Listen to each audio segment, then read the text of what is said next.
शेजारून गाड्या जातातच आहेत. ब्रेक फेल झाला. गाड्या स्टॉप करायला पाहिजेत. नाही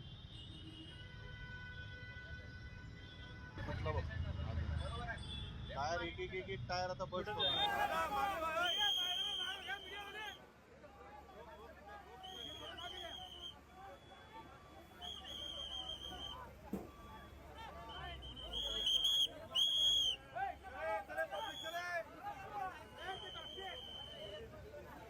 कुठे चालला इकडे